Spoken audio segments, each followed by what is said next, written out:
Hello hello, দেখুন আমি জীবনে কোনোদিন মাইক্রোফোন ধরি না।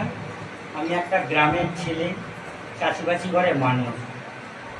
তো যখন প্রথম মাইক্রোফোনে আসলো চন্দনা দিদি, তাকে আমার অশেষ ধন্যবাদ এবং আমার বড়দের আমার প্রণাম, ছোটদের আমার প্রীতি ভালোবাসার শুভেচ্ছা। এই বলে আমি ছোট্ট ক্ষুদ্র কিছু সত্য কাহিনী আমার জীবনের ব্যাপারে আপনাদের কাছে তুলে ধরব। আপনারা মন দিয়ে শুনবেন, জিনিসটা অরিজিনাল এবং আমার জীবনের সত্য কাহিনী। তো দীর্ঘদিন ধরে আমি আমার শারীরিক রোগে ভুগছিলাম। রোগটির নাম হচ্ছে, মা বাবারা বলে হুপেন কাশি, আর কেউ কেউ বলে শুকনো কাশি, কেউ কেউ বলে ফুসফুসে কাশি, তার সাথে কিছু কিছু কফ ওঠে। বেশ কিছুদিন ভোগার পর কেউ ডাক্তাররা বলছে, স্যার 1 সপ্তাহ আপনাকে টাইম দিতে হবে, 1000 টাকার ওষুধ খেয়ে যান। নিজের গাঁটের পয়সায় আমি ওষুধ খেলাম, সাময়িক বন্ধ হলো, তারপর আর হলো না, আবার চটকনকে চটকন হলো। আমার দুটি সন্তান, দুটি সোনার কাজ করে, আমার মেয়ে নেই। বড় ছেলেটা বোম্বাই থেকে, ছোট ছেলেটা এখানে আসছে, ইনি তামিলনাড়ুতে থাকে। আমি আগে সোনার কাজ করতাম, এখন এসে আমি ওই নকল সোনায়, মানে আপনাদের ওই সিডি গোল্ড ব্যবসা নিয়ে চলি। সে তারই আমার একটা কারিগর হিসেবে আমাদের চন্দনাদির সাথে পরিচয়, তাই আমি এখানে এসে উপস্থিত হয়েছি। এবং আমি উপস্থিত হয়েছি একটাই কারণে, ওনার এই মোদি কেয়ারকে আমার শত কোটি প্রণাম, ওনার ঔষধকে আমার কোটি কোটি প্রণাম। আমি বহু টাকা খরচা করেছি এবং এই রোগটির সাথে আমার ছেলেও অনেক টাকা খরচা করেছে, কাজের কাজ কিচ্ছু হয় না।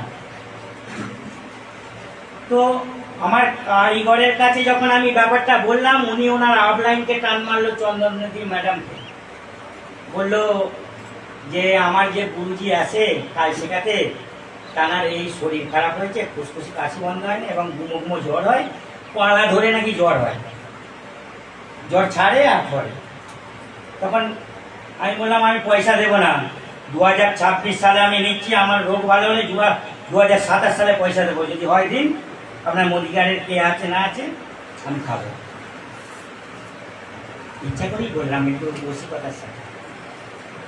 তো ওরা রীতিমতো বিশ্বাস করে দিয়েও দিল। সপ্তাহখানেক খাওয়ার পর আমি সুস্থ।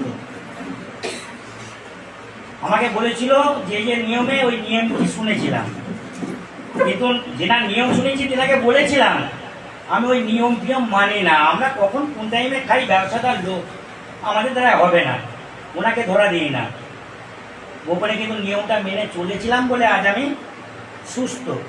এবং ওই কাশি দীর্ঘদিন ধরে আমার ছোট পুত্রর হচ্ছে, আমি তার হাতে তুলে দেওয়ার জন্য প্রস্তুতি নিয়েছি, যাতে করে ওই জিনিসটা ভালো হয়। তো যাই হোক, বৃক্ষ তোমার নাম কি? ফলের পরিচয়। একদম একদম। আর কোন নুড়িতে দেবতা আছে তা কেউ বলতে পারে গো? আমি তো এত টাকা আয়ুর্বেদিকে ঢেলেছি, অ্যালোপ্যাথিতে ঢেলেছি, হোমিওপ্যাথিতে ঢেলেছি, কোথাও কিছু হয়নি। তো প্রত্যেকটা কি ঈশ্বরেরই যোগাযোগ। ওই দুটো সামনে নিয়ে দাঁড়াও, হ্যাঁ ওই দুটো সামনে তুমি দাঁড়াও ওখানে। কোনো কোম্পানিকে আমি ছোট বলবো না, একদম। কোম্পানি কোনোদিন উঠে যায় না, কোম্পানিকে আমাদের মতন কর্মীরা তুলে দেয়া হয়। তারা আজ জয়েন হচ্ছে, কালকে জয়েন করে যতক্ষণ মেমোরিতে লোড আছে ততক্ষণ ঠিক রইল, তারপর থাকতে যে ওই যে ভাইরাস, হাজার হাজার কোটি ভাইরাস কি হবে, এই যে এর আগে দিদিভাই বলে গেল না, যে যদি 100% গ্যারান্টি দিয়ে মোদি কেয়ারকে ভালোবাসা যায়, বা আরো ইত্যাদি ইত্যাদি কোম্পানিকে ভালোবাসা যায়, সে একদিন একটা জায়গা পাবে এবং পেতে বাধ্য, যদি তার গোল সেটিং থাকে। এখানে দিদি ভাইদের বলি, আমি এই মোদি কেয়ারে কিন্তু মানুষ নয়, আমি একটা সাধারণ ছেলে এবং চাষিবাসি করে মানুষ, একটা ছোট্টখাটো ব্যবসাদার। আজ এই ঔষধটায় উপকৃত হয়েছিলাম বলে আজ এই প্ল্যাটফর্মে আমি উপস্থিত হয়েছি। এবং চন্দনাদির এই দুটো ওষুধ খেয়েছেন তো? এই দুটো ওষুধ একটা হচ্ছে কি বলে এটাকে তুলসী, হ্যাঁ আর একটা কি সিরাপ। সিরাপ, ওইটুকু বললে হবে, তুলসী আর সিরাপ। বহু টাকা ঢেলেছি স্যার, হ্যাঁ হ্যাঁ, কিন্তু এই মোদি কেয়ার আমাকে এই জায়গায় নিয়ে এসছে এবং আমি সুস্থ বাহ। সবল দেহ হাতে দাও, জোরে হাতে দাও। ফিরে পেয়েছি। তাই আজ আমার বিশ্বাস যে ব্যক্তিরা বা যে মহিলারা মা বোনেরা আসছে, যদি তাদের মনে নেগেটিভ থাকতে জীবন থেকে সরিয়ে রেখে জীবনকে একটা প্ল্যাটফর্মের অভিজ্ঞতায় গোল সেটিং করে থাকে, তো আমি এই মোদি কেয়ারের কেউ নাই। আমি একটা কথা 100% আমার এই গোল সেটিং থাকতে বলতে পারি, তারা একদিন সাকসেসফুল হবে হবে হবে। কারণ একটা ভাইরাস কয়েক কোটি ভাইরাস ছড়ায় ছিল, আর বিবেকানন্দই ছিল, তাদের মধ্যে অ্যাক্টিভিটি ছিল যে মা কথা বলবে, মা খাওয়াবে। আর আমরা কি বলি, তিনি বলেছিল যে কোন নুড়িতে দেবতা আছে তা কেউ বলতে পারে গো। আজ দেখো মোদি কেয়ারে কি আছে, আমার শরীরটা কিভাবে ভালো হয়ে থাকে বলতে পারে গো। আমি আয়ুর্বেদিতেও গেছি, অ্যালোপ্যাথিও গেছি, হোমিওপ্যাথিও গেছি।